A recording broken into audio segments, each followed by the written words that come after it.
ሰላም እንዴት ቆይታችኋል? የተወደዳችሁ ተመልካቾቻችን ከኢትዮጵያ ቴሌቪዥን ዜና ኢትዮጵያ እንደቀጠለ ነው። የ7 ሰዓት አበይት ጉዳዮችን እናስቀድም።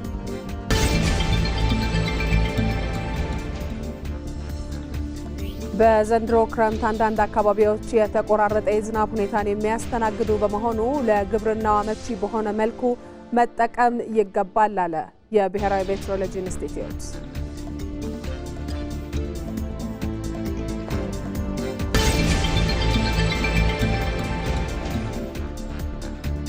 ኢትዮጵያ እያከናወነች ያለው ሀገራዊ ምክክር ስኬታማ ሆኖ በርካታ ምዕራፎችን እያለፈ የመጨረሻው ምዕራፍ ላይ ደርሷል።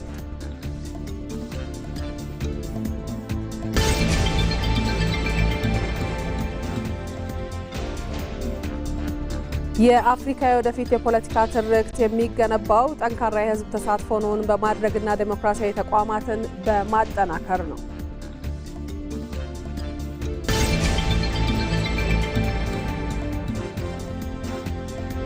ከውጭ እስራኤል በሊባኖስ ላይ ጥቃት መሰንዘሯን ተከትሎ ኢራን ወደ እስራኤል ምድር የባሊስቲክ ሚሳኤሎችን አስወነጨፈች።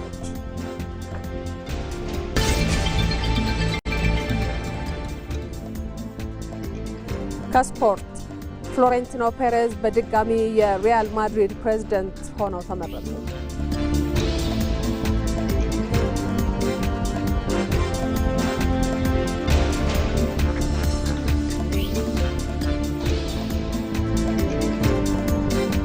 ዜና ኢትዮጵያን እየመራው ከዚህ ከዋናው ስቱዲዮ ማህሌት ታደለ ቆይታ አደርጋለሁ። ተመልካቾቻችን በቀጥታ መስመራችን ላይ ደግሞ ሪፖርተሮቻችን በተለያዩ ጉዳዮች ላይ ተጨማሪ መረጃ ሊያጋሩን ይገኛሉ።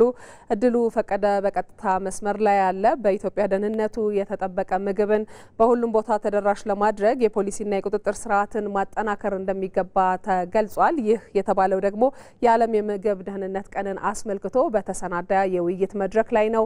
ይህንኑ መድረክ እየተከታተለ ነበር። እድሉ ቆየት ብሎ ሙሉ መረጃውን ያጋራናል።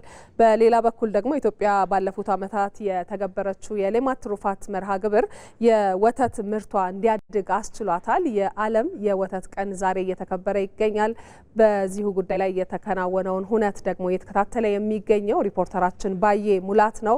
ባዬም እንዲሁ በቀጥታ መስመራችን ላይ ያለ ቆየት ብለው ሁለቱንም ሪፖርተሮቻችንን እናገኛቸዋለን። አብራችሁን ሁኑ ተመልካቾች። ወደ ቀዳሚው ዘገባችን እንሻገራለን።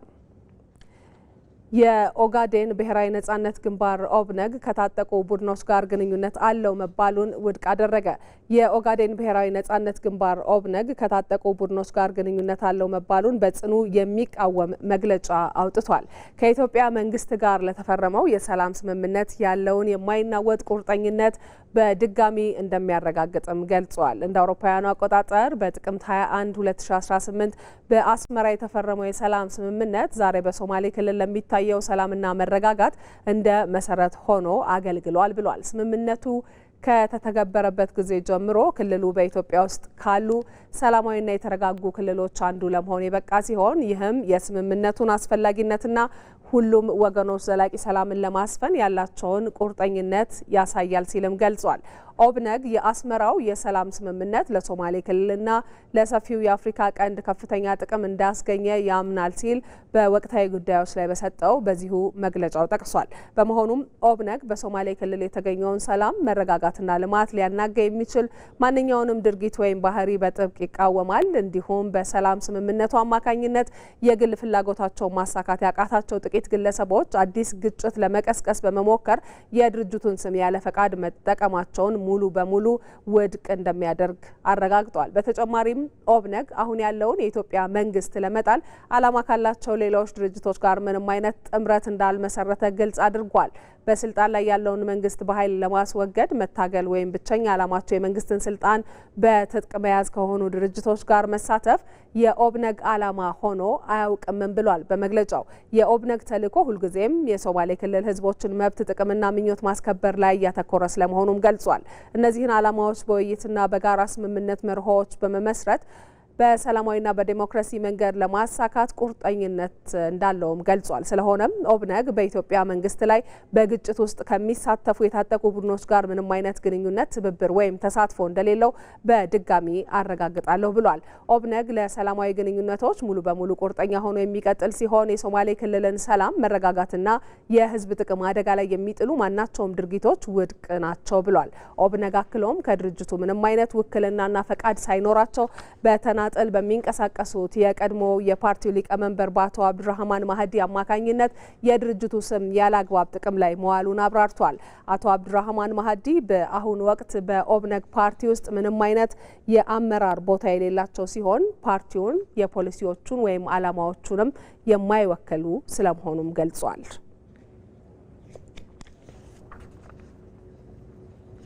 በኢትዮጵያ ደህንነቱ የተጠበቀ ምግብ በሁሉም ቦታ ተደራሽ ለማድረግ የፖሊሲና የቁጥጥር ስርዓትን ማጠናከር ይገባል ተባለ። ዛሬ በመላው ዓለም የሚከበረውን የዓለም የምግብ ደህንነት ቀን አስመልክቶ ከምግብ ደህንነት ችግሮች ወደ መፍትሄዎች በሁሉም ቦታ ደህንነቱ የተጠበቀ ምግብ በሚል መሪ ሀሳብ እየተደረገ ነው። በመርሃ ግብሩ ላይ ከሀገር ውስጥና ከውጭ ሀገር የተውጣጡ ባለድርሻ አካላት የተገኙ ሲሆን በተለይም የዕለቱን መሪ ሀሳብ መነሻ በማድረግ ከችግሮች ወደ መፍትሄዎች ለመሻገር ምን አይነት ተግባራዊ እንቅስቃሴዎች እየተደረጉ ነው የሚለው ጉዳይ ትኩረት ተደርጎበታል። ይህንኑ ጉዳይ በተመለከተ ተጨማሪ መረጃ የሚሰጠን ሪፖርተራችን እድሉ ፈቀደ ነው። በቀጥታ መስመራችን ላይ ይገኛል። እድሉ እንዴት ቆይተሃል? በዓለም አቀፍ ደረጃ የሚከበረውን የዓለም የምግብ ደህንነት ቀንን አስመልክቶ እየተካሄደ ባለው ውይይት ላይ ከባለድርሻ አካላት የተነሱ ዋና ዋና ሀሳቦች ምንድን ናቸው? መረጃህን አካፍለን። አመሰግናለሁ። ማለት አንቺም መግቢያሽ ላይ እንዳነሳሽው በዛሬው ዕለት በዓለም አቀፍ ደረጃ ለ8ኛ ጊዜ በኢትዮጵያ ደረጃ ደግሞ በማግስቱ ማለት ይቻላል ለ7ኛ ጊዜ የሚከበረው ዓለም አቀፍ የምግብ ደህንነት ቀን እየተከበረና እየታሰበ ይገኛል። በዚህ አጋጣሚም የተለያዩ ሀገራዊ የሆኑ ውይይቶችም እየተደረጉበት ነው የሚገኘው ከባለድርሻ አካላት ማለት ነው። ከጤና ሚኒስቴር የተውጣጡ አሉ። እንደዚሁም ደግሞ ከምግብና መድኃኒትና ቁጥጥር ባለስልጣን እንደዚሁም ከዓለም ምግብ ፕሮግራምም የተውጣጡ ከአፍሪካና ከአውሮፓ ሀገር የተውጣጡ እንግዶች በተገኙበት የተለያዩ ፕሮግራሞች በዚህ ስፍራ እየተከናወኑ ነው የሚገኙት። እንግዲህ በመግቢያችን ላይ እንዳነሳ ነው በዋናነት የዚህ መርሃ ግብር ዋና ትኩረት በዓለም አቀፍ ደረጃ በሚከበረው የምግብ ደህንነት ዋስትናን ከማረጋገጥ አንጻር ምንድነው እየተሰሩ ያሉ ስራዎች በተለይ በኢትዮጵያ አሁን ላይ ያለችበት ሁኔታ ምን ይመስላል የሚለውን በውይይትና እንደዚሁም ተሞክሮችም የሚቀርቡበት መርሃ ግብር ነው ማለት ነው። በዚህም አሁን ከሰዓት ባለው መርሃ ግብር የተለያዩ ሀገር ሰዎች የአካባቢያቸውን የሀገራቸውን ተሞክሮች እያቀረቡበት መርሃ ግብር ነው ማለት እንችላለን። በተለይ ኢትዮጵያ ታዲያ ከነሱ ተሞክሮ ወስዳ ምንድነው ማድረግ ያለባት የሚለውን ጉዳይ በዋናነት የተነሳበት መርሃ ግብር ነው ማለት እንችላለን። በተለይም ባለፉት አሁን ዘንድሮ በ7ኛ ጊዜ እየተከበረ ስለሆነ ባለፉት በ6 ዓመታት ውስጥ ኢትዮጵያ በዚህ በዘርፉ ምን አይነት ለውጦችን አድርጋለች፣ ምን አይነት ስራዎችን ሰርታለች የሚሉ ጉዳዮች በዋናነት አሁን እየተደረገ ባለው በፓናል ዲስከሽን ላይ እየተነሳበት ነው ያለው ማለት ነው። በተለይም ጉድለቶች ምን ነበሩ፣ ኢትዮጵያ ባለፉት 6 ዓመታት በዚህ ዘርፍ ውጤታማ ሆና እንዳትሰራ በዋናነት ማነቆ ሆኖ ያስቸገሩ ጉዳዮች ምንድናቸው የሚሉት ሀሳቦች ተነስተዋል። በዋናነት ከተነሱ ሀሳቦች መካከል ግንዛቤ ነው። ለማህበረሰቡ ለምግብ ደህንነት ያለው ግንዛቤ አነስተኛ መሆኑ በመርሃ ግብሩ ላይ ተነስቷል ማለት ነው።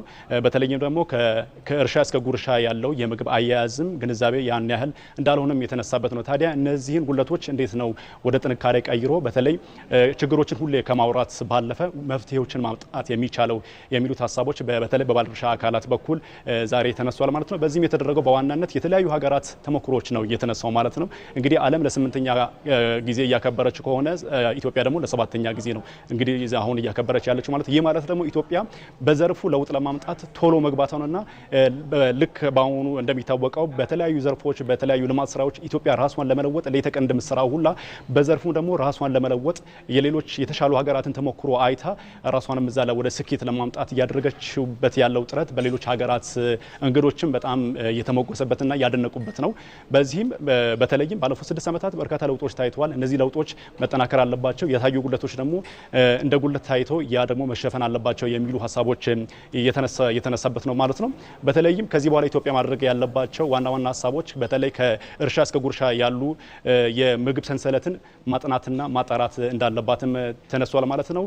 ሌሎች ዘርፎች ላይ ደግሞ በቴክኖሎጂውን በፍጥነት እየተጠቀመች እንደሆነ ይታወቃል ኢትዮጵያ። በዚህም በምግብ ደህንነት ዘርፍም ኢትዮጵያ ይህንን የቴክኖሎጂ አጠቃቀም አቀላጥፋ በተለይ የማከማቻ ቦታዎችን ሊሆን ይችላል፣ ማቀነባበሪያዎችን ሊሆን ይችላል፣ ፋብሪካዎችን ሊሆን ይችላል በጣም ዘመናዊና በዘነጡ መልኩ ተሰርተው የምግብ ዋስትናው በሀገር ደረጃ መረጋገጥ እንዳለበትም የተነሳበት ነው። ሶስተኛ ላይ ደግሞ በተለይ ማህበረሰቡ ግንዛቤ መጨበጥ እንዳለበት ማወቅ እንዳለበትና የምግብ ዋስትናውን ማረጋገጥ እንዳለበት ነው።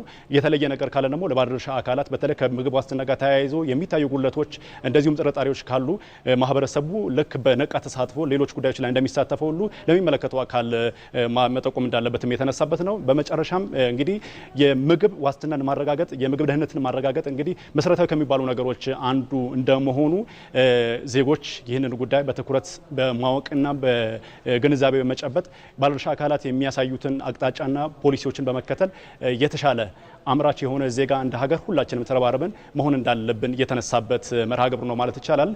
ከዚህ በኋላ አሁን በዚህ ሰዓት የፓናል ዲስከሽን እየተደረገ ነው ያለው። ከዚህ በኋላ የሚመጡ ሌሎች አዳዲስ ሀሳቦች ይኖራሉ ብለን እናስባለን። ወደ ማታ በዜና ወጃችን አጠቃለን የምንመጣ ይሆናል። መሀሌት እናመሰግናለን። እድሉ መልካም ቀን። ኢትዮጵያ ባለፉት ዓመታት የተገበረችው የሌማት ትሩፋት መርሃ ግብር ሀገራዊ የወተት ምርትን አሳድጓል። የኢትዮጵያ ዓመታዊ የወተት ምርት ከ4 ዓመታት በፊት ከነበረው ምርት በእጥፍ አድጎ አሁን ላይ 16 ቢሊዮን ሊትር ደርሷል። ለወተት ምርት መጨመር በሌማት ትሩፋት መርሃ ግብር ለወተት ላሞች ዝርያ መሻሻል፣ ለመኖ አቅርቦትና ለወተት ምርታማነት ቴክኖሎጂ በትኩረት መሰራቱ አስተዋጽኦ አድርጓል። ይህ የተገለጸው የወተት ልማት ባለድርሻ አካላት ምክክርና የዓለም የወተት ቀን በግብርና ሚኒስቴር እየተከበረ ባለበት መድረክ ላይ ነው። ይህንን ጉዳይ በተመለከተ ተጨማሪ መረጃ የሚሰጠን ሪፖርተራችን ባየ ሙላት ነው። በቀጥታ መስመራችን ላይ ይገኛል። ባየ እንዴት ቆየ? ኢትዮጵያ ካላት የወተት ሀብት አኳያ የወተት ምርታማነት እንዴት ይገለጻል? አሁን ላይ ምን ደረጃ ላይ ደርሷል? ምርቱን ለማሳደግስ በምን ጉዳዮች ላይ ትኩረት ተደርጓል? ከውይይቱ የተረዳኸውን አካፍለን። መልካም መሀሌት፣ ኢትዮጵያ በግብርናው ዘርፍ ካላት ሀብት አንደኛው የእንስሳት ሀብቷ ነው። ምናልባትም በአፍሪካ በቁጥር ቀዳሚ የሚባለው ነው። ወደ 70 ሚሊዮን የሚጠጋ የቀንድ ከብት እንዳላት የግብርና ሚኒስቴር መረጃ ያመለክታል። ከዚህ ደግሞ በተለያዩ ዘርፍ ትጠቀማለች። በወተቱ ዘርፍ፣ በስጋ ዘርፍ፣ ከዛ ባለፈ የቁም እንስሳትን ወደ ውጭ በመላክ ከፍተኛ ገቢ ይገኝበታል። የወተቱን ስናነሳ እንደ ሀገራችን ነባራዊ ሁኔታ በተለያዩ አካባቢዎች ከከብቶች ከግመልና ከፍየል በዋናነት ወተት ይገኛልና ዛሬ ደግሞ የግብርና ሚኒስቴር የወተት ምርትና ምርታማነት ለማሳደግ ከባለድርሻ አካላት ጋር ምክክር እያደረገ ነው የሚገኘው። ከዛ ጎን ለጎን ደግሞ የዓለም የወተት ቀንም ከዚሁ ጋር ተያይዞ እየተከበረ ነው የሚገኘውና ኢትዮጵያ በወተት ዘርፍ ከፍተኛ አቅም አላት። ለአብነት ያክል 15 ሚሊዮን ያክል የሚጠጋ የሚታለብ ላሞች እንዳሏትም ነው ከዚሁ መረጃ ማግኘት እየቻል ነው ማለት ነው። ከዚህ ውስጥ እንግዲህ ባለፉት ዓመታት ከፍተኛ ለውጥ ታይቷል ነው የተባለው። በተለይም የ10 ዓመት የወተት ልማት ስትራቴጂ ቀርጻ እየሰራች ነው የምትገኘው። አሁን አጋማሹ ላይ እንገኛለን። ከዛ ጎን ለጎን ደግሞ ከ2014 ዓ.ም ጀምሮ የሌማት ትሩፋት መርሃ ግብር እየተገበረ ነው የሚገኘውና በሌማት ትሩፋት መርሃ ግብር ትኩረት ከተሰጣቸው ጉዳዮች አንደኛው ወተት ነውና የወተት ልማት ስትራቴጂ እንዲሳካ ይህ የወተት ልማት የሌማት ትሩፋት ከፍተኛ አስተዋጽኦ አድርጓል ነው የተባለው። በቁጥሮች አስደግፈን ብናስረዳ ለአብነት ያክል የሌማት ትሩፋት ከመጀመሩ በፊት በ2014 ዓ.ም ማለት ነው ዓመታዊ የወተት ምርት 7 ቢሊዮን ሊትር ነበረ። አሁን ግን በ2017 ዓ.ም ወደ 16 ቢሊዮን ሊትር የሚጠጋ ወተት እንዳመረተች ነው ኢትዮጵያ የተነገረውና ይህ ደግሞ በአጭር ዓመታት ውስጥ እጥፍ የሚባል የወተት ምርት እድገት ተገኝቷል። ይህ የሆነው ለወተት ምርታማነት የሚያገለግሉ በተለይ ዝርያ ማሻሻል ላይ ከፍተኛ ስራ ተሰርቷል ነው የተባለው። 2014 አካባቢ በአመት 500 የሚሆኑ ላሞች ነበሩ 500 ሺህ የሚሆኑ ላሞች ነበሩ ዝርያቸው የተሻሻሉ። አሁን ግን ወደ 5 ሚሊዮን የሚጠጉ ዝርያቸው የተሻሻሉ ላሞች እንደደረሱ ነው የተገለጸው። እነዚህ ላሞች በሰው ሰራሽ ማዳቀል ዝርያቸው የተሻሻሉ ናቸውና የሌማት ትሩፋት በእነዚህ ዘርፎችና በተለያዩ መስኮች ከፍተኛ እመርታ አስገኝቷል ነው የተባለው። ሌላው የመኖ ማሻሻልም እንደዚሁ ለወተት ምርት ከፍ ማለት ወይም ደግሞ እድገት አስተዋጽኦ እያደረገ ያለ ዘርፍ ነውና በዚህ መልኩ እየተሰራ እንደሆነ ነው የተነገረው። እንግዲህ በሀገራችን አማካኝ ያለው የወተት ምርታማነት ስንመለከት የሀገር ውስጥ ዝርያዎች ከሆኑ ከ1 ሊትር እስከ 1.5 ሊትር በቀን ይሰጣሉ። የውጮቹ ደግሞ ከ10 ሊትር እስከ 15 ሊትር ይሰጣሉና አሁን ላይ በሀገራችን ያሉት የተሻሻለ ዝርያ ያላቸው የወተት ላሞች ዝርያዎች ወደ 10 ሚሊዮን የሚጠጉ ናቸው። እነዚህን ማሳደግ ይጠይቃል። ለእነዚህ ደግሞ በከፍተኛ ሁኔታ እየተሰራ መሆኑን ነው የግብርና ሚኒስቴር የእንስሳትና ዓሳ ሀብት ልማት ዘርፍ ሚኒስትር ዴኤታ ዶክተር ፍቅሩ ረጋሳ በዛሬው መርሃ ግብር ላይ የገለጹት ማለት ነው። ከዛ ባለፈ ደግሞ የወተት ሀብት ብቻ አይደለም። ለአብነት ያክል የጤናማ ዜጋ እንዲፈጠር ወይም ደግሞ ስርዓተ ምግብ እንዲሻሻል የራሱ አስተዋጽኦ አለው። በተለይ በልጅነት እነዚህ የወተት አቅርቦትን በማሻሻል በትምህርት ቤት ምገባ ጭምር በማካተት ጤናማ ዜጋ እንዲፈጠር እየተሰራ ነው የሚገኘው።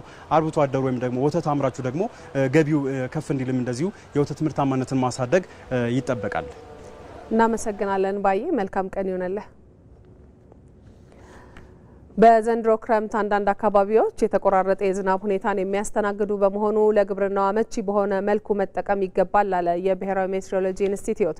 በዘንድሮ ክረምት ሁለት አይነት የአየር ጠባይን በምታስተናግደው ኢትዮጵያ ከመጠን በላይ ከፍ ያለ ዝናብ በሚጠበቅባቸው አካባቢዎች ለሰብሎች ጥንቃቄ ማድረግ እንደሚገባ መክሯል። ሳምሶን ገድሉ ዝርዝር አለው። የኢትዮጵያና ዜጎቿን ጉሮሮ አጥግቦ ምድሩን በሰብል ወንዞቹንም በውሃ ለመሙላት ክረምት ዋነኛ ቀዳሚው የዝናብ ወቅት ነው። ሰማይ ሲሳዩን ባልነፈገበት ወቅት ሁሉ የሀገሬውን መሶብ ለመሙላት ክረምት የገበሬው ተስፋ የከተሜውም ትልቅ ጉጉት ነው። ወቅቱ የተወሰኑ የክረምት ዝናብ ተጠቃሚ አካባቢዎችን የተቆራረጠ የዝናብ ስርጭትና ደረቃማ የአየር ሁኔታ እንዲያሳልፉ የግድ ሲላቸው፣ ለሌሎቹ ክፍሎች ደግሞ ከመጠን ከፍ ያለና ከባድ ዝናብ እንዲያስተናግዱ ያደርጋቸዋል። የዘንድሮ ክረምት በአንድ በኩል ለግብርናው ምርት ብስራትን፣ በሌላ በኩል ደግሞ መጠን ያለፈ ዝናብ ሊከሰትባቸው የሚችሉ አካባቢዎች ላይ ንቁ ሆኖ የመጠበቅ የጥንቃቄ መልእክትን ይዞ ብቅ ብሏል። በአጠቃላይ እንግዲህ በዘንድሮ በክረምት 2018-19 ዓ.ም የክረምት ዝናብ ተጠቃሚ በሆኑት የትግራይ ክልል አብዛኛው ዞኖች፣ የሰሜንና የደቡብ ወሎ ዞኖች፣ የአፋር ክልል ዞኖች፣ የሰሜን ሸዋ፣ የአማራ ክልል፣ ኦሮሚያ ክልል፣ የምስራቅ ሸዋ ዞኖች፣ የምስራቅ የሀገራችን አካባቢዎች፣ የአፋር ክልል ዞኖች በእነዚህ አካባቢዎች ላይ መደበኛና ከመደበኛ በታች የሆነ የዝናብ መጠንና ስርጭት ይኖራቸዋል ማለት ነው።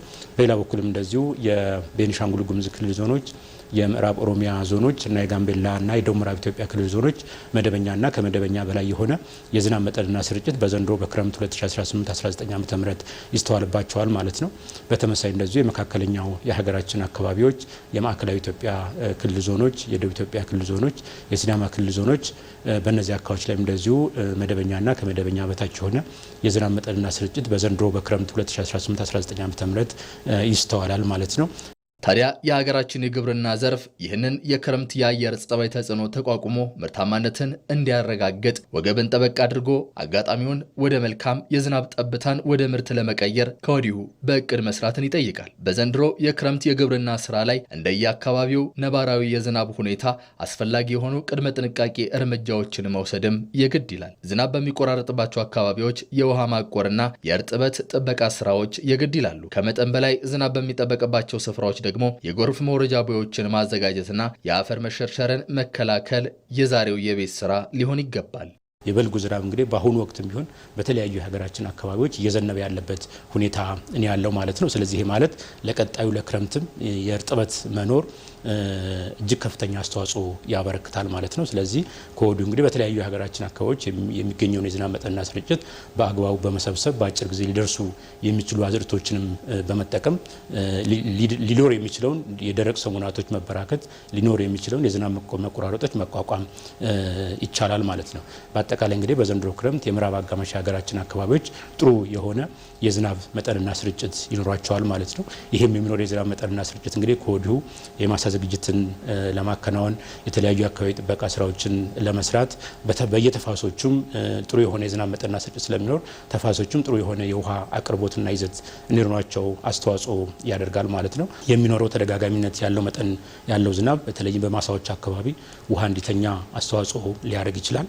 በመሆኑም እንግዲህ ማህበረሰቡ ከወዲሁ ይህን ከግንዛቤ ውስጥ በማስገባት በማሳዎች ውስጥ አስፈላጊ የሆኑ የውሃ ማፋሰሻ ቦዮችና ቱቦዎችን ማድረግ ወይም ማውጣት ያስፈልጋል ማለት ነው።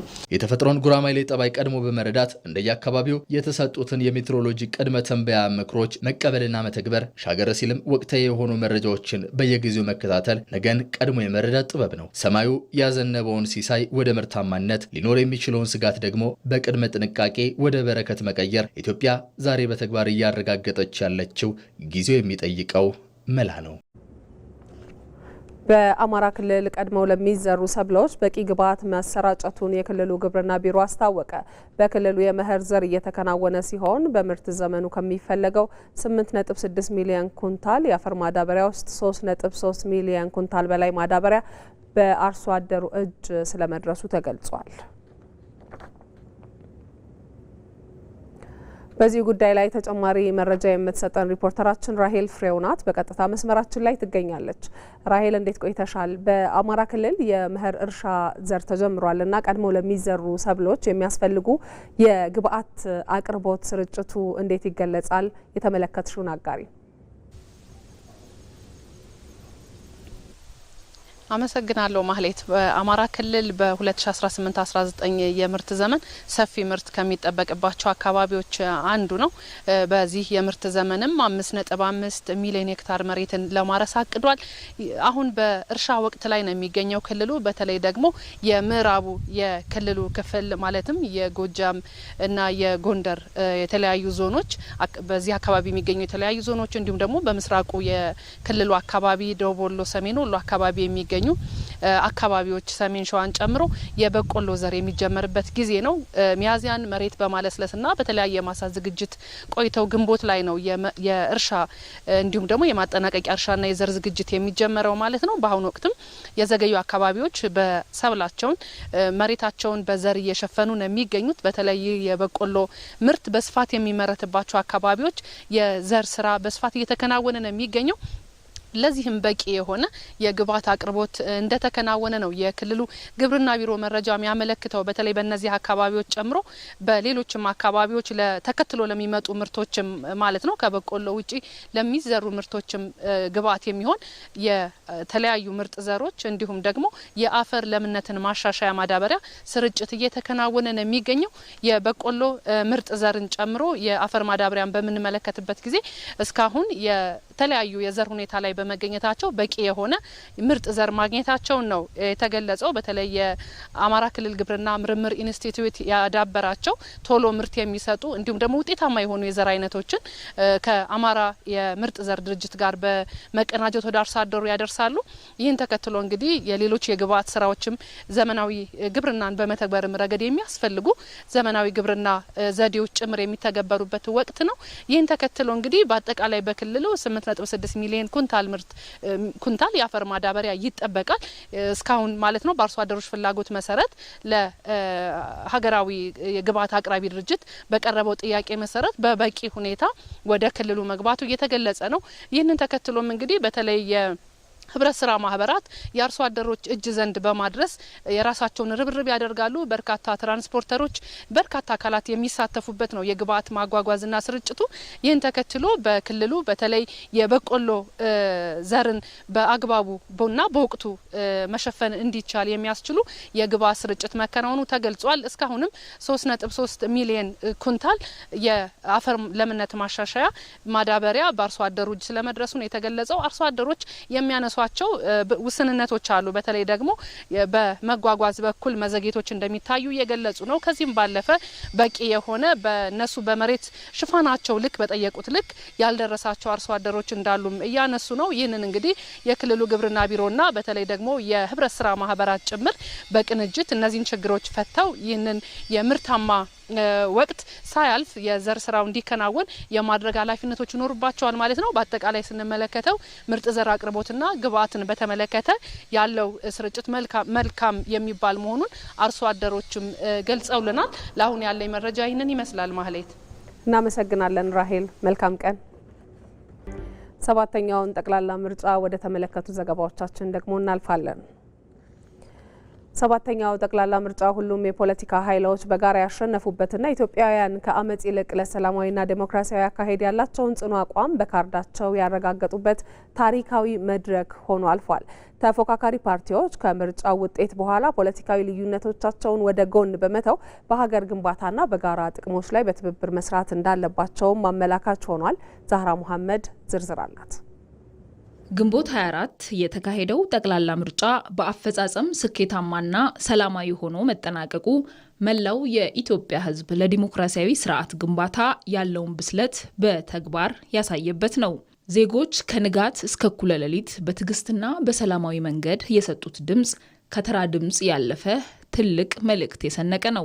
የህዝብ ድምጽ የበላይና ብቸኛው የስልጣን መፍቻ ቁልፍ ነው የሚባለውም ለዚህ ነው። ይህ የህዝብ ውሳኔ የፖለቲካ ፓርቲዎች ከኃይልና ከአመጽ አማራጮች ወጥተው ብቸኛው የስልጣን መንገድ ህዝባዊ ምርጫ ብቻ መሆኑን እንዲገነዘቡ ግልጽ መስመር አስምሯል። ምርጫው በሁሉም አቅጣጫ የህዝብ አሸናፊነት የታየበት ስኬታማ ክስተት በመሆኑ የዜጎችን ውሳኔ በጸጋ መቀበልና ማክበር ደግሞ የዲሞክራሲ ጉዞ ዋነኛ መለኪያ በመሆኑ ለዚህ የተዘጋጀ የተፎካካሪ ፓርቲዎች ስነ ልቦና ይፈልጋል። የአሸናፊውም ተሸናፊው በአጠቃላይ የፖለቲካ ፓርቲዎች አሸናፊ የሆኑበት ነው።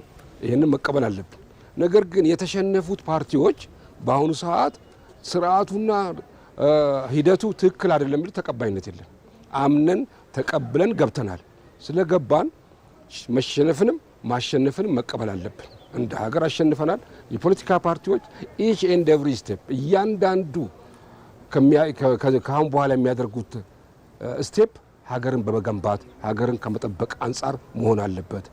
የነውጥ መንገድ ኢትዮጵያ ውስጥ ምንም እንደማያዋጣ ጠመንጃ የያዘው አካል በሙሉ ምንም ዋጋ እንደሌለው የተረዱበትና ጠመንጃ የያዙት አካል እንደተሸነፉ ጠመንጃ ያልያዘውና ሰላማዊ ትግል የሚያደርገው በሙሉ አሸናፊ የሆነበት ምርጫ ነው የሚላል ግምታለኝ። በዚህ በሰባተኛው ጠቅላላ ምርጫ የተሳተፉ የፖለቲካ ፓርቲዎችም በሂደቱ የነበሩባቸውን ድክመቶች ለመፈተሽና መልካም ጥንካሬዎችን ይበልጥ ለማሳደግ እንደረዳቸው አንስተዋል። የህዝቡ የድምጽ ውሳኔም ዝም ተብሎ የሚታለፍ ሳይሆን ለፖለቲካ ፓርቲዎች የቤት ስራ የሚሰጥ ታላቅ ኃላፊነት ነው።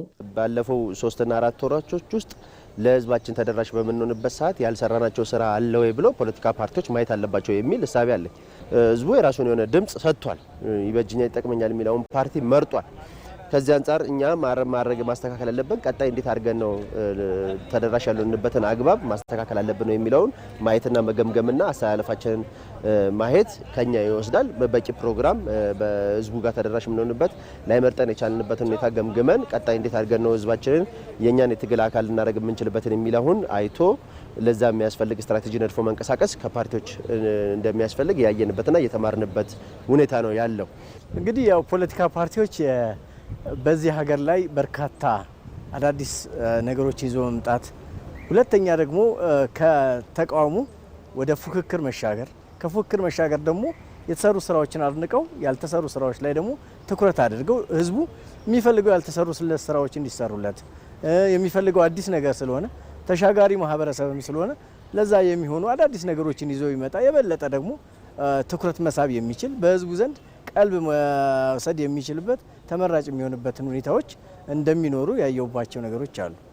ሀገር በምርጫ ውድድር መድረክ ብቻ ሳይሆን በጋራ ትብብር ጭምር የምትገነባ በመሆኑ የህዝብ ውሳኔን ማክበርና ለብሔራዊ ጥቅም ከልዩነት ተሻግሮ አይቶ በጋራ መቆም ለአሸናፊውም ለተሸናፊውም እኩል የሚሰጥ የቤት ስራ ነው። በመሆኑም አሸናፊው የህዝብ አደራን የመሸከም ኃላፊነት እንዳለበት ሁሉ ውጤት ያላገኙ ፓርቲዎችም የህዝብን ውሳኔ በጸጋ በመቀበል እንደ ሀገር በጋራ መቆም በሚገባቸው አንኳር ብሔራዊ ጉዳዮች ላይ ለሰላምና ለሀገር ልማት በጋራ መስራት ይጠበቅባቸዋል። ያሸነፈው ፓርቲ ደግሞ ትልቅ ኃላፊነት ነው የተሰጠው።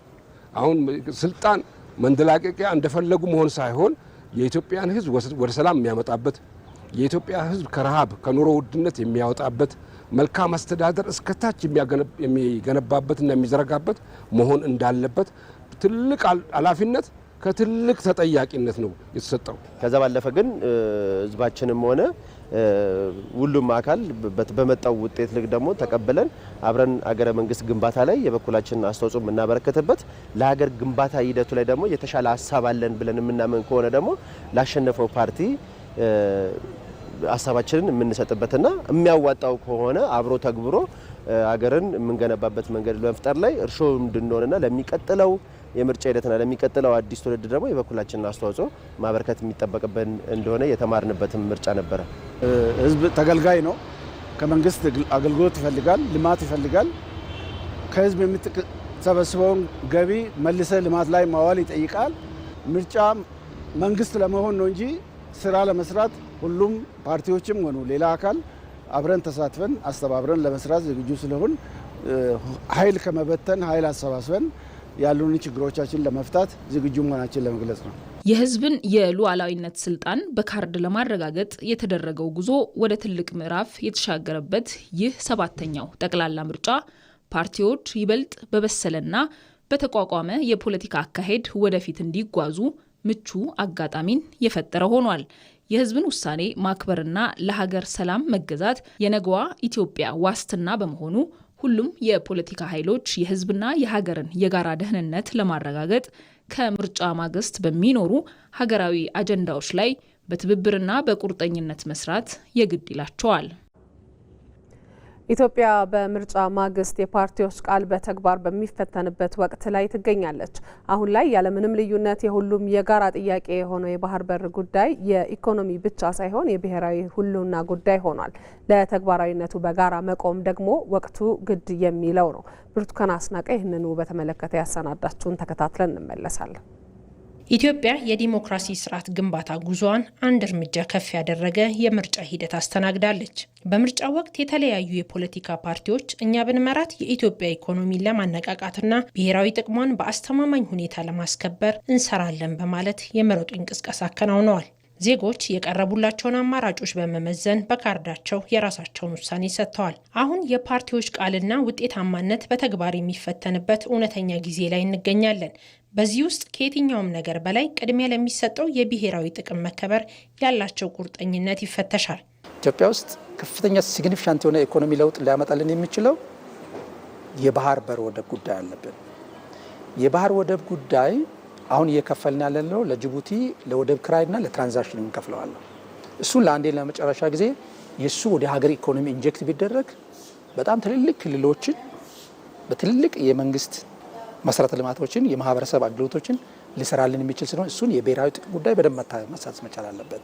ኢትዮጵያን ከነክብሯ በታሪክ ልኳ ወዴት ማድረግ እዛ ከፍተዋ ላይ ማቆየት በዓለም አቀፍ የዲፕሎማሲ ህግ፣ በአፍሪካ ህብረት፣ በተባበሩት መንግስታት፣ በብሪክስ እኛ የምንወዳጅባቸው የምንገባባቸው እያንዳንዱ ተቋማቶች ውስጥ ያን የማድረግ ጉዳይ አሁን ከሚመጣው ፓርቲ መንግስት ከሚመሰርት ይጠበቅበታል። በሂደት በተፈጠሩ ውጫዊና ውስጣዊ ጫናዎች ምክንያት የባህር በር እጦት ሰለባ ለሆነችው ኢትዮጵያ ሁኔታው ተራ የኢኮኖሚ ጫና ብቻ አይደለም። የኢኮኖሚ እድገቷን በከፍተኛ ሁኔታ የሚፈታተንና የብሔራዊ ደህንነቷ ስጋትም ጭምር ነው። ይህ የብሔራዊ ጥቅም ጉዳይ ያለምንም የፓርቲ ልዩነት መታየትና ተገቢው ምላሽ ማግኘት ያለበት የዘመኑ ዋነኛ ጥያቄ ነው። ትንሽ መርፌ የምናስገባ በጣም ደብተር የምናስገባ ያለ ጅቡቲ ክሊራንስ የሚገባ ነገር የለም። ትልቅ ወታደራዊ ታንክ የምናስገባ። ስለዚህ እኛ ብሔራዊ ጥቅሞቻችን ጉዳይ አለ። ለዚህ ነው የኢትዮጵያን የፍላጎታችን ምንጭ ሁሉ የሚቀደው የወጣቶች የነገ የእናቶች የወዛደሩ የወታደሩ የጋዜጠኛው የአስተማሪው የሐኪሙ የሁላችንም የኢትዮጵያን የፍላጎታችን ምንጭ የሚቀደው ከዛ ከባህሩ ነው ስንል ዝም ብለን ከኢኮኖሚው ተጨማሪ የደህንነት ኢሹ አለብን። ስለዚህ እሱ ነገር በመሰረታዊ መፈታት መቻል አለበት። ይሄ የኢትዮጵያ የብሔራዊ ጥቅም ጉዳይ ስለሆነ በዓለም አቀፍ ሕግ በቀረበው አግባብ የወደብ ጥያቄው መፈታት አለበት። ወትሮም በጂኦ ፖለቲካዊ ውጥረት ውስጥ የሚገኘው የቀይ ባህር ቀጠና ኢትዮጵያ የራሷን የባህር ኃይል መገንቢያና የደህንነት መጠበቂያ ስልታዊ ቦታ ማግኘቷን የግድ የሚልና ለአጠቃላይ ቀጠናው መረጋጋት ወሳኝ ስለመሆኑ የሚያስረግጥ ነው። ለዚህም ነው የባህር በር ጉዳይ ያለምንም የፖለቲካ ሀሳብ ልዩነት የኢትዮጵያ የሉዓላዊነትና የህልውና ጉዳይ ተደርጎ ሊወሰድና ለተግባራዊነቱ መረባረብ የሚጠይቀው። ብዙዎቹ በብዙ ሺህ ኪሎ ሜትር መጥተው እዚህ ሰፍረዋል፣ የጦር ቤዝ መስርተዋል። እኛ እያቀረብን ያለነው በአንድ የማራቶን ሩጫ ደርሰን የምንመለስበት ነው። ወይም በአንዳንዱ አካባቢ ላይ በአፋር ወደ ላይ በአውሰረሱ ዞን ወደ ላይ ሲንሄድ ምናልባት የ20 ደቂቃ መንገድም ጭምር ነው ወደ አሰብ ለመውጣት። ተመራማሪዎችን በዚህ ጉዳይ ላይ በደንብ የማያወላውል ምርምር ማከናወን አለባቸው። ሚዲያዎች በደንብ አድርገው ማንቃት ማስተማር አለባቸው። ዲፕሎማቶቻችን የየቀን ተግባራቸው ጠረጴዛቸው ላይ ማድረግ መቻል አለበት። ከጎረቤት ሀገሮቻችን ጋር ደግሞ እንደ ማህበረሰብ ፐብሊክ ዲፕሎማሲ መጀመር መቻል አለበት የኢትዮጵያን ጥቅም ለመመለስ። ይህን ካረግን ነገዋ ታላቅ የምትፈራ በእኔም በአንቺም እድሜ ገናና የሆነች ዓለም ሁሉ የሚመኛት ኢትዮጵያ ትፈጠራለች። ፖለቲካ የሀሳብ ፍጭት መድረክ ቢሆንም ባህር በር ግን ለድርድር የማይቀርብ የብሔራዊ ጥቅም ጉዳይ በመሆኑ በምርጫ አሸናፊም ሆነ ተሸናፊው በጋራ በአንድ ልብ የሚቆምበት የትውልድ የፍትሐዊነት ጥያቄ ሊሆን ይገባል። የአፍሪካ የወደፊት የፖለቲካ ትርክት የሚገነባው በጥገኝነት ሳይሆን በራስ መተማመን፣ ጠንካራ የህዝብ ተሳትፎን በማድረግና ዴሞክራሲያዊ ተቋማትን በማጠናከር ነው። አፍሪካዊ መፍትሄዎች ማፍለቅና ተግባራዊ ማድረግም ለነገ የማይባል የቤት ስራ ነው። እንደ ኢትዮጵያ ያሉ ሀገራት በምርጫና በተቋማዊ ግንባታ ሂደት እያሳዩ ያለው ልምድም በአፍሪካ የዴሞክራሲ ጉዞ እውን ማድረግና አፍሪካ እጣ ፈንታዋን በራሷ እጅ ለመወሰን በቂ አቅምና እድል እንዳላት አመላካች ነው። ብሩክታይት ተገኝ የአፍሪካ የፖለቲካ ታሪክና የዲሞክራሲ ግንባታ ሂደት ለረጅም ዘመናት ከውጭ በሚመጡ መለኪያዎችና ተጽዕኖዎች ስር እንዲያልፍ ተደርጎ ቆይቷል። ከቅርብ ዓመታት ወዲህ ግን በአህጉሪቱ እየታዩ ያሉ ተስፋ ሰጪ ለውጦች አፍሪካ የራሷን ነባራዊ ሁኔታና ባህል ያገናዘበ የዲሞክራሲ መንገድ ለመቀየስ በቁርጠኝነት እየተንቀሳቀሰች መሆኑን ያሳያሉ። ለረጅም ጊዜ በውጭ አመለካከቶችና ፍላጎቶች ተጽዕኖ ስር የቆየው የአፍሪካ ፖለቲካ ታሪክ ከውጭ በሚመጡና የአህጉሪቱን ተጨባጭ እውነታ በራሳቸው መነጽር በሚመለከቱ መለኪያዎች ብቻ ሲገመገሙ እንዲኖር ያደረገ ነው። ኢትዮጵያ ግን ይህንን ትርክት በሰባተኛው ጠቅላላ ምርጫ ሰብራለች። ሰባተኛው ጠቅላላ ምርጫ ዲሞክራሲ በአፍሪካ ምድር የማይቻል ሳይሆን የህግ የበላይነትን በማክበርና የዜጎችን ንቁ ተሳትፎ በማረጋገጥ እውን ሊሆን እንደሚችል በተግባር ያሳየ ታላቅ ክስተት ሆኗል። ይህም ለአህጉሪቱ አዲስ የፖለቲካ ትርክትን የፈጠረ ነው። በዲሞክራሲያዊ መንገድ መንግስቷን መርጣ ሀገር ራሷን እንድትመራ አይፈለግላትም ነበር። ያን የማይፈልጉ አካላት እስካሁን ድረስ እጃቸው ረጅም ነው፣ እጃቸውን አስገብተዋል። ግን እጃቸው ይቆረጣል። ወደፊትም ቢሆን ኢትዮጵያ ይሄንን አረጋግጣለች። የኢትዮጵያ ህዝብ በአንድነት ወጥቶ አሸንፏል፣ አክሽፎታል። ይሄን የውጭ ጫና ምርጫውን ለማወዛገብ ወይም ደግሞ በህብረተሰቡ መካከል ያልተገባ ትርክት ለመፍጠር ሙከራ ተደርጓል። ምርጫው ዲሞክራሲ እንዳልሆነ ለማሳየት ሙከራ ተደርጓል። እውነት ለመናገር ይሄ ሁሉ ያው ኢትዮጵያን ለማውረድና ኢትዮጵያውያንን ለመጨቆን የተሳለ ስለት ነበረ። ሆኖም ግን ከሽፏል። አፍሪካ የራሷን የዲሞክራሲ መንገድ ለመቀየስና የራሷን የፖለቲካ እጣ ፈንታ በራሷ እጅ የመወሰን አቅም እንዳላት ኢትዮጵያ ለዓለም በተግባር አረጋግጣለች። ዲሞክራሲ በአፍሪካ ምድር የማይቻል ምኞት ሳይሆን የህግ የበላይነትን በማክበር ተቋማትን ገለልተኛ በማድረግና የዜጎችን ንቁ ተሳትፎ በማረጋገጥ ሙሉ በሙሉ እውን ሊሆን እንደሚችል የኢትዮጵያ ሰባተኛው ጠቅላላ ምርጫ ዋነኛና ህያው ማሳያ ሆኖ አልፏል። ያልተጣሩ እንደገና ደግሞ በደንብ ቼክ ያልተደረጉ መረጃዎች ወደ ህዝብ ደርሰው እነዛ ነገሮች ልክ እንደ ትርክት እንደ እውነት አድርጎ የመቀበል ምርጫውን ወደ አልተፈለገ አቅጣጫ እንዲያመራ የማድረግ እንቅስቃሴዎች ይኖራሉና አንዳንድ ሀገራት ያልተሳካላቸው አሉ። አሁን ጎረቤት ሶማሊያን ብንመለከት አሁን ያሉት ስልጣን ላይ ያሉት ፕሬዚዳንትና ሌሎች ቀድሞ ስልጣን ላይ የነበሩ ጠቅላይ ሚኒስትሮች እንደዚሁም ደግሞ የደህንነትና የጦር ሹማምንቶች መካከል ግጭቶች እናያለን። ምርጫን በጊዜው ባለማድረጋቸው የተነሳ ማለት ነው። እንግዲህ ከአሉታዊ ትርክቶችም የውጭ ሚዲያዎችም ከሚፈጥሩባቸው ጫናዎችና ተጽዕኖዎች እኛም ራሳችን ደግሞ በውስጥ ከምንፈጥራቸው አሉታዊ ትርክቶች ወይም ደግሞ አፈታሪኮች ህዝቡ ነፃ ሆኖ ምርጫውን ማድረጉ እኔ በትልቁ መወደስ ያለበት ነው ብዬ ነው የማስበው። የአፍሪካን ችግር በአፍሪካውያን የመፍታት ታላቅ መርህን ያነገበችው ኢትዮጵያ ይህንን መርህ በዲፕሎማሲያዊ ንግግር ብቻ ሳይሆን በተግባር ማሳየት እንደምትችል በተጠናቀቀው የምርጫ ሂደት አስመስክራለች። በምርጫ ሂደቱ ላይ የአፍሪካ ህብረትና ሌሎች አህጉራዊ ተቋማትን በታዛቢነት በመጋበዝ ሰፊ ተሳትፎ እንዲኖራቸው ማድረጓና እነሱ የሰጡት መሬት የረገጠ ምስክርነትም ለዚህ ማሳያ ነው። እንግዲህ አጀንዳዎቻችንን ወደ ሌላ ሶስተኛ አካል በምንወስድበት ወቅት የራሳቸውን አጀንዳ ይጨምሩበታል። ያም አጀንዳ ደግሞ እኛን የሚያፈርስ ነው እንጂ የሚገነባ ሆኖ አላገኘሁትም። ህዳሴ ግድብን እንደ ምሳሌ ማንሳት እንችላለን። የህዳሴ ግድቡም ወደ አፍሪካ ሲመጣ እርስ በርስ እንግዲህ አማክረውን አፍሪካውያን ወንድሞቻችን የራሳችንን ችግር በራሳችን እንድንፈታ ጥሩ መሰረት ጥሏል ብዬ ነው የማስበው። ከምርጫም ጋር ተያይዞ ሌላ ታዛቢ እኔ ከአውሮፓ ህብረት ወይም ከአሜሪካ የግድ መምጣት አለበት ብዬ አላስብም። የምርጫው ሂደት ገለልተኛ በሆነ አካል እንዲመራ ካደረግን ምርጫ ቦርድ ማለት ነው።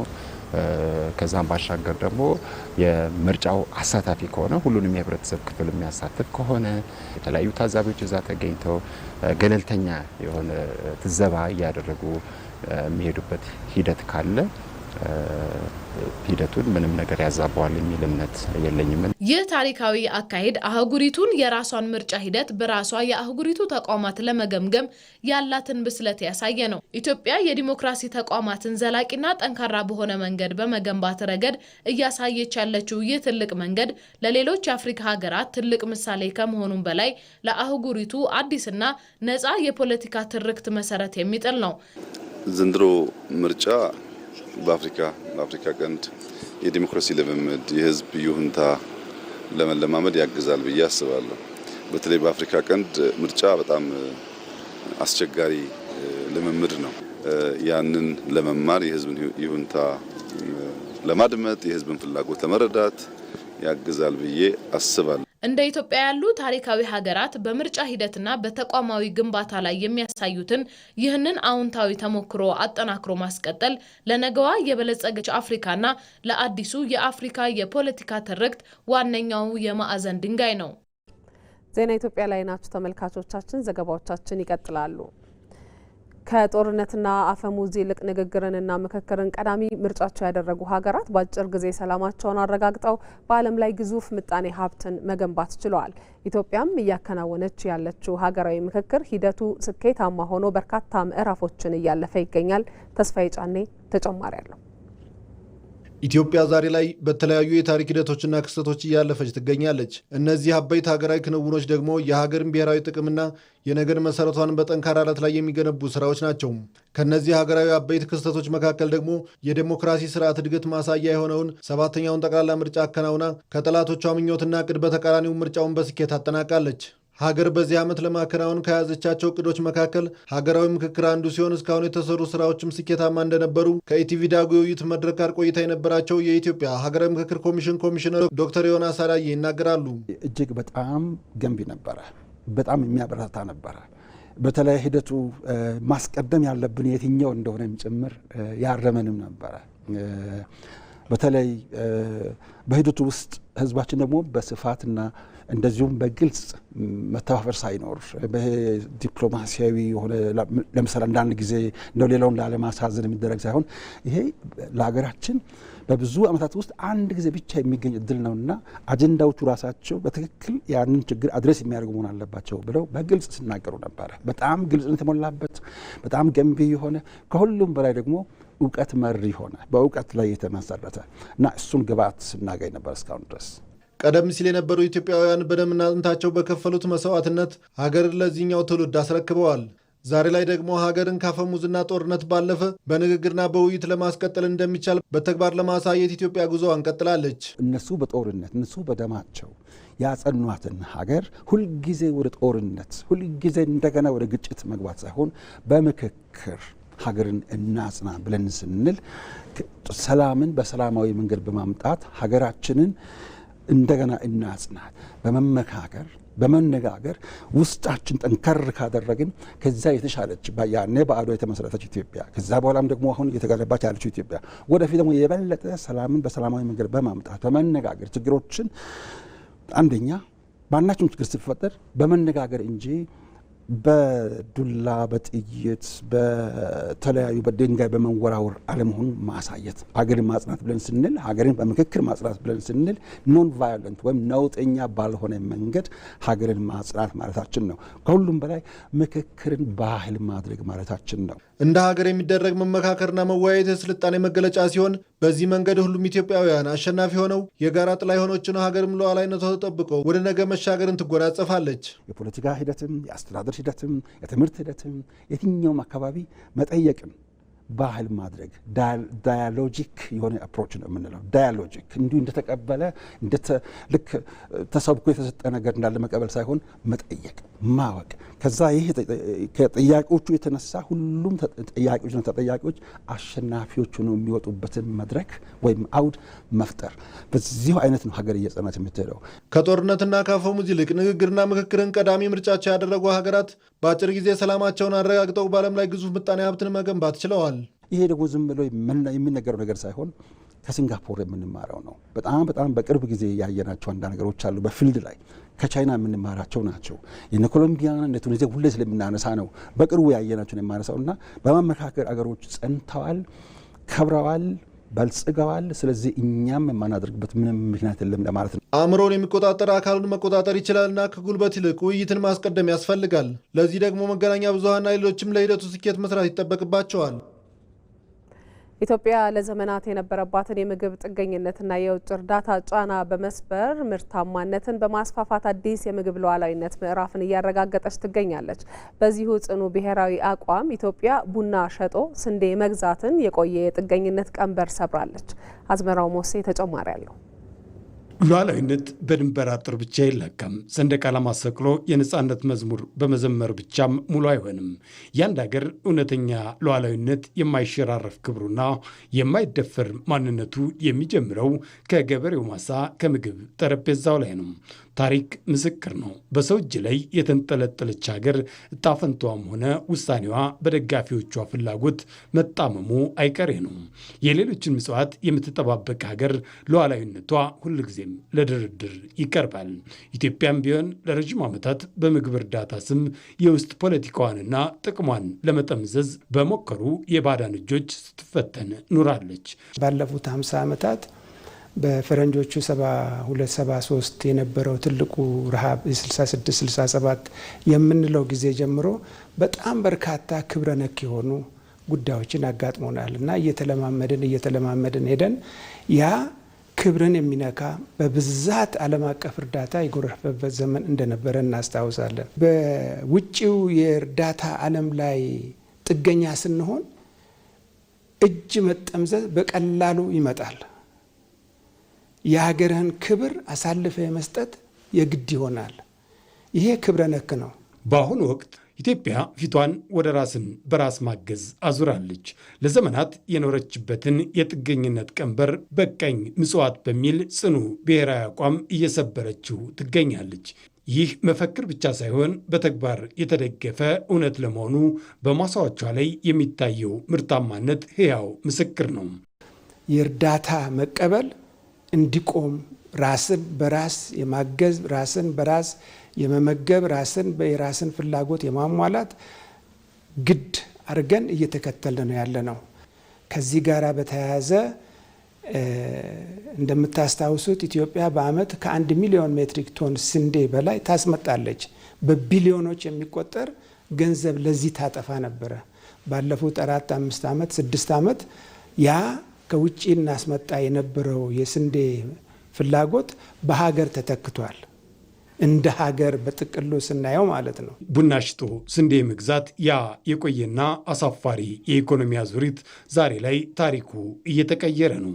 ይህንን ስኬት ያፋጠነው ደግሞ አዳዲስ የግብርና ስልቶችን መተግበር መቻሉ ነው። በተለይም የኩታ ገጠም ወይንም የክላስተር እርሻ ዘዴ በኢትዮጵያ የእርሻ መሬቶች ላይ ትልቅ አብዮት እየፈጠረ ነው። ከቅርብ ዓመታት ወዲህ በጣም ጥቂት ነበረ የክላስተር እርሻ በጥቂት ቦታዎች ለናሙና ሲሰራበት የነበረ። ዛሬ 60-70 በመቶ የሚሆን አንዳንድ አካባቢዎች በተለይ እንደ ኦሮሚያ ክልል ውስጥ አብዛኛው ወደ ክላስተር እርሻ እየገባ ነው። ክላስተር እርሻ ጋር ምንድን ነው ተያይዞ የሚመጣው? የመካናይዝ ማድረግ የማገጣጠም በከፍተኛ ደረጃ የትራክተር የኮምባይን ሃርቨስተር እና የእርሻ ግብአቶችን በከፍተኛ ደረጃ መጠቀምን ያመጣ እሳቤ ነው። ዛሬ የዓለም የጂኦፖለቲካ አሰላልፍና የግንኙነት ስርዓት በፍጥነት እየተቀየረ ነው። ይህ በፈተና የተሞላ የዓለም መዋቅር ደግሞ ለኢትዮጵያ አንድ ትልቅ ዕድል ይዞ መጥቷል። ፊቷን ወደ ውስጥ እንድታዞር የራሷን ጉልበትና አቅም እንድትመለከት አስገድዷታል። ዘመናዊ ግብርናን ወደ መሬት ማውረድና ሊታረሱ የሚችሉ ሰፊ መሬቶችን በአግባቡ ማልማት መቻል አሁን ላይ ሰፊና ተጨባጭ ውጤት ማስገኘት ጀምሯል። ነባሩ የእርዳታ ኦርደር ተቀይሯል። የዓለም ግንኙነቶች በጣም ተቀይረዋል። ይህ ደግሞ ለኢትዮጵያ መልካም እድል ነው ብዬ አምናለሁ። እንደኔ እንደ ጌታቸው እና ለምንድን ነው ወደ ውስጣችን እንድናይ ራሳችንን እንድንመረምር ያ ክብራችንን የምናስጠብቅበት የምግብ ሉዓላዊነት የምንለውን ሁለንተናዊነት እንደገና እንድናይ ነው ያገዘን። ይሄ የመጣ ነው እድገት የተጓዝነው ጉዞ ጥሩ ጅምር ነው። እንዳልኩ ምርት እያደገ ነው።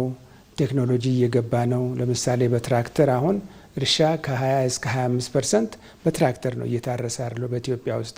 ይህ ገና ዝቅተኛ ነው። አሁን በመጪው ዓመታት 40፣ 50፣ 60% ወደ ትራክተር እርሻ ከበሬ ማላቀቅ ምርታማ ማድረግ ከፍተኛ መነሻ መደላደል ይሆነናል።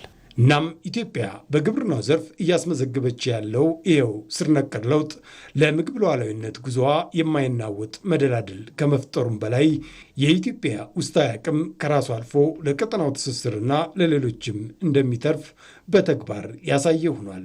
የስንዴ ማሳዎቿ የነፃነቷና የሉዓላዊነቷ አዲስ አምባሳደሮችም ሆነዋል። የፓስፖርት ጉዳይ ሲነሳ ብዙዎች ቀድሞ የሚያስቡት የአገልግሎት አሰጣጥ ክፍተቱን፣ የደላሎችን ጣልቃ ገብነት ወይም የሚያጋጥማቸውን እንግልት ነው። የኢሚግሬሽንና ዜግነት አገልግሎት በበኩሉ አሁን ላይ እነዚህ ሁሉ ችግሮች ከተቋሙ ተወግደዋል ይላል። በተጀመሩ የዲጂታል አሰራሮችና በተተገበረው ሪፎርም የዜጎች ጥያቄ መመለሱን ዋና ዳይሬክተሯ ሰላማዊት ዳዊት አረጋግጠዋል። ተጨማሪ አለን።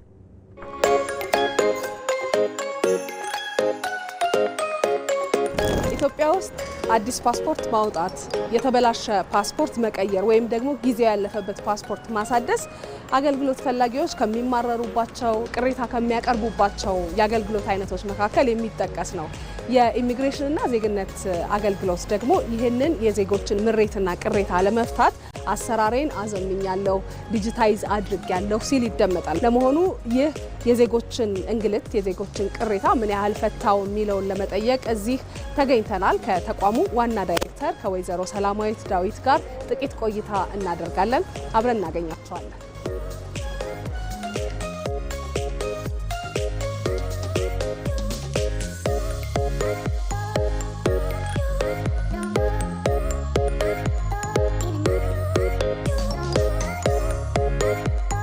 ብዙ ሰዎች ኢትዮጵያ ውስጥ ፓስፖርት ለማውጣት አዲስ ፓስፖርት ይሁን ወይ ደግሞ የጊዜ ያለፈበትን ለማሳደስ የተበላሸባቸውን ለመቀየር ሲፈልጉ በጣም ይማረሩበት፣ ቅሬታ ያቀርቡበት የነበረ ተቋም ነው እና እንግልት ምልልስ አለው፣ እጅ መንሻ የሚጠየቅበት ጭምር ነው እና አሁን የመጣ ነው ዛሬ ምን ተቀየረ? የኢሚግሬሽንና ዜግነት አገልግሎት ምን ቀየረ ተቋሙ ውስጥ? እውነት ለመናገር የዛሬ 2 ዓመት ተኩል በፊት የነበረውን ሁኔታ በምናይበት ጊዜ አሁን ያልሻቸው ነገሮች በሙሉ በደንብ የሚታዩበት ሁኔታ እንደነበረ በደንብ መተማመን እንችላለን።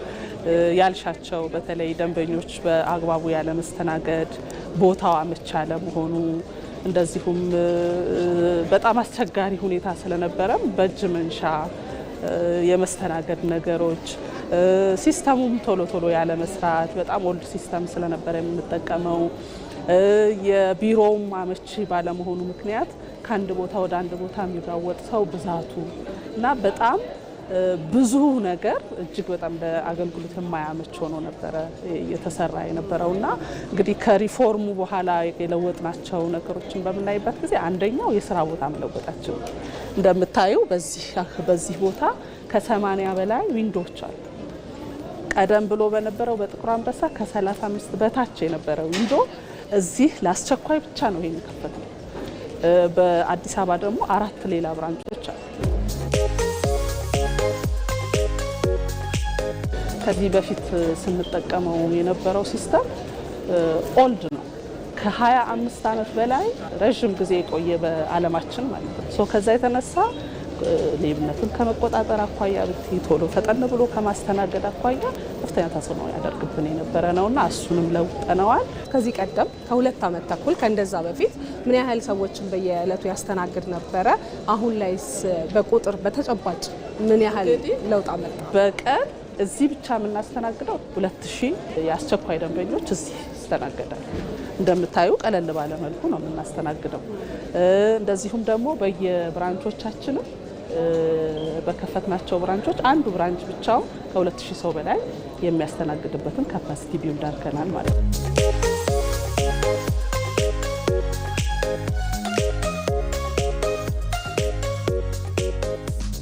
እዚህ የመጀመሪያው ፍሎር ነው። እዚህ ላይ የምናስተናግዳቸው ነገሮች የመጀመሪያው ባንክ እዚህ እንዲኖር አድርገናል።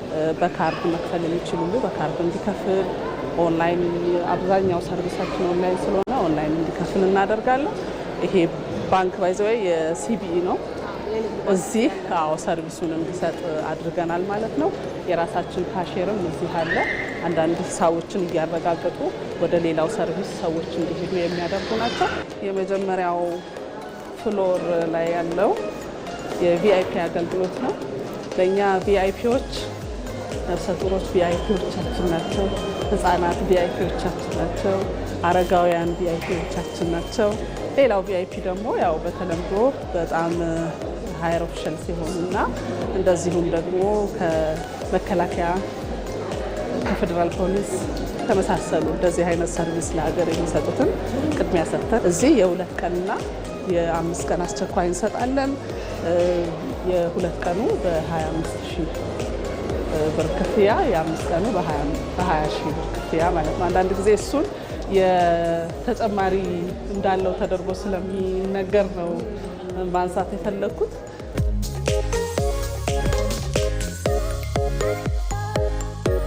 የዜግነትና ኢሚግሬሽን አገልግሎት ከዚህ ቀደምም የኦንላይን ስራዎችን ይሰራ ነበረ ጥቁር አንበሳን በነበረ ጊዜና ግን ደግሞ ከሲስተም ጋር ከሌላም ጋር ተያይዞ ደንበኞች ቅሬታ የሚያቀርቡባቸው ጉዳዮች ነበሩ።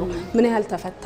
አሁን የምታያቸው ችግሮች ከዚህ ቀደም በየጊዜው ይፈጠሩ የነበሩ አሁን በደንብ መቆጣጠር ችለናል ማለት ነው እና በተለይ ከዲጂታል 2030 ፕላናችን አኳያ በጣም በተሻለ ስንገመግም ነበር። በ9 ወሩ እስከ 75% አገልግሎቶቻችንን 75%ቱ ዲጂታል ሆኗል ማለት ነው።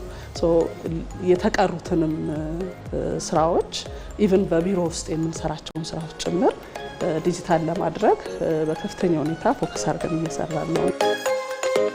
ይሄ የፐርሰናላይዜሽን የምንለው ወይም ደግሞ የፕሪንቲንግ የምንሰራበት አንድ ፓስፖርት የሚታተመው ምን ማለት ነው?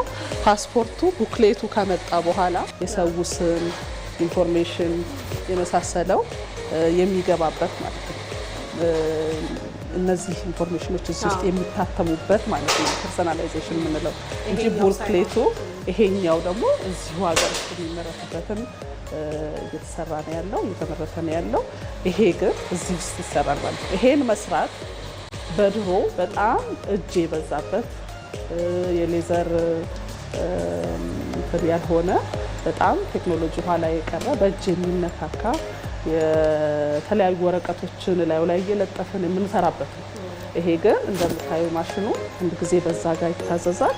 ከዛ እያንዳንዱ በራሱ እንደምታዩ እየጻፈበት ይሄዳል። የእጅ ንክኪ የለውም። ከሁሉ ነገር ክሊን ነው። ትክክለኛ ዶክመንት ነው። ይታተምለት ተብሎ የታዘዘው ብቻ ነው እዚህ የሚመጣው ማለት ነው። ኢትዮጵያውያን የፓስፖርትን ጉዳይ የኢሚግሬሽንን ጉዳይ ይፈሩታል፣ ጥያቄም ያነሱበታል። ምን መልእክት አለዎት?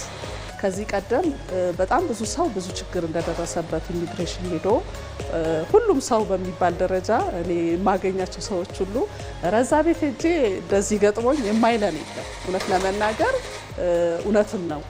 አሁን ላይ ግን መጥተው ማየት ይችላሉ። ማየት ማመን ነው። አሁን ተሻሽለናል የሚል መልእክት ነው ያለኝ። አመሰግናለሁ። በጣም አመሰግናለሁ። ወደ ውጭ ዘገባችን እናልፋለን። የአሜሪካው ፕሬዝዳንት ዶናልድ ትራምፕ ለእስራኤሉ ጠቅላይ ሚኒስትር ቤንያሚን ኔታንያሁ ከጥቃት ተቆጠብ ብለው ባስጠነቀቁና ውሳኔ ሰጪው እሱ አይደለም ባሉ ማግስት እስራኤል የፕሬዝዳንቱን ዲፕሎማሲያዊ ጫና ወደ ጎን በመተው በኢራን ቁልፍ የፔትሮኬሚካል ተቋም ላይ ከባድ የአየር ጥቃት ሰነዘረች። እስራኤል በሊባኖስ ላይ ጥቃት መሰንዘሯን ተከትሎ ኢራን ወደ እስራኤል ምድር የባሊስቲክ ሚሳይሎችን አስወንጭፋለች። ይህም የመካከለኛው ምስራቅን ውጥረት አባብሶታል።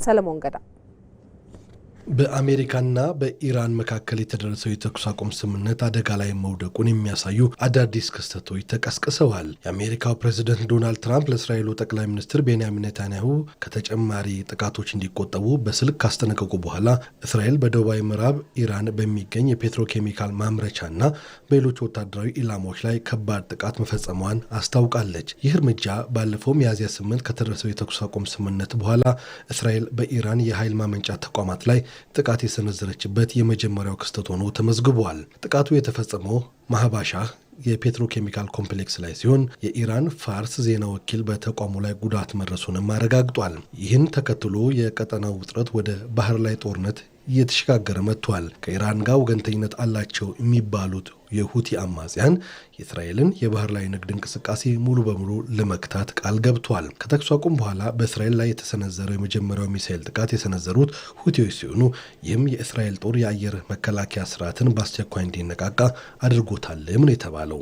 ሁቲዎች አወጡት በተባለው መግለጫ የጠላትን ማንኛውንም አይነት እንቅስቃሴ ለሰራዊታችን ህጋዊ ወታደራዊ ኢላማ አድርገን እንቆጥራለን ሲሉም ዝተዋል ነው የተባለው። ይህ ጥቃት ከመፈጸሙ ጥቂት ሰዓታት ቀደም ብሎ ፕሬዚደንት ዶናልድ ትራምፕ ዋሽንግተን ከቴህራን ጋር እያደረገችው ያለው የሰላም ንግግር በጥቂቶች እንደማይደናቀፍ በልበ ሙሉነት ተናግረው ነበር። ትራምፕ የእስራኤልን ወታደራዊ የበላይነት ዝቅ በማድረግ የሀገሪቱን ወታደራዊ ውሳኔ በተመለከተ መመሪያ የሚሰጡት ኔታንያሁ አይደለም ሲሉ በይፋ ተናግረዋል።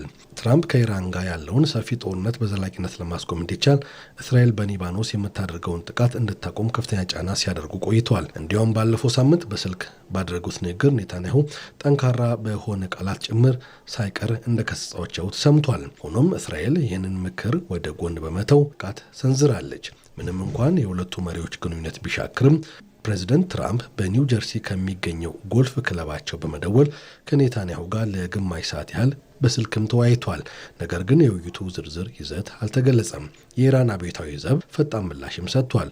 በሰሜን እስራኤል በምትገኘው የወደብ ከተማ ራፋ ውስጥ የሚገኝ ተመሳሳይ የፔትሮኬሚካል ፋብሪካ ላይ የሚሳኤል ጥቃት ፈጽሟል። የአብዮታዊ ዘቡ ቡድን እስራኤል በኢራን ነዳጅ ኢንዱስትሪ ላይ በማነጣጠር አደገኛ ጨዋታ መጀመሯን በመግለጽ መሰል ጥቃቶች በዓለም አቀፍ የነዳጅን ገበያና ኢኮኖሚ ላይ ከባድ መዘዝ ሊያስከትሉ እንደሚችሉም አስጠንቅቋል። ይህ በእንዲህ እንዳለ ፕሬዚደንት ዶናልድ ትራምፕ ለሲኤንቢሲ በሰጡት ልዩ መግለጫ የ3 ወራት ዕድሜ ያስቆጠረው ጦርነት ለማስቆም ከቴህራን ጋር ስምምነት ላይ መድረስ ከተቻለ አሜሪካ ከኢራን ጋር በመተባበር ከፍተኛ የበለጸገ ዩራኒየም የማስመለስና የማውደም ስራ እንደምትሰራ የረጅም ጊዜ እቅዳቸውን ይፋ አድርገዋል። ትራምፕ ስምምነት የማይደረስ ከሆነ የአሜሪካ ጦር የኒውክሌር ቁሶችን በራሱ ሄዶ በቁጥጥር ስር መዋል እስኪችል ድረስ የኢራንን ወታደራዊ አቅም ሙሉ በሙሉ እንደሚያዳክሙት ዝተዋል። የአሜሪካ ወታደሮችም ስራቸው እስኪጠናቀቅ ድረስ በቀጠናው ተሰማርተው እንዲቆዩ እንደሚፈልጉም ፕሬዝደንቱ ገልጿል። ወታደሮቻችን አደጋ ላይ ናቸው ብዬ አላምንም ሲሉ ንግግራቸውንም ደምድመዋል።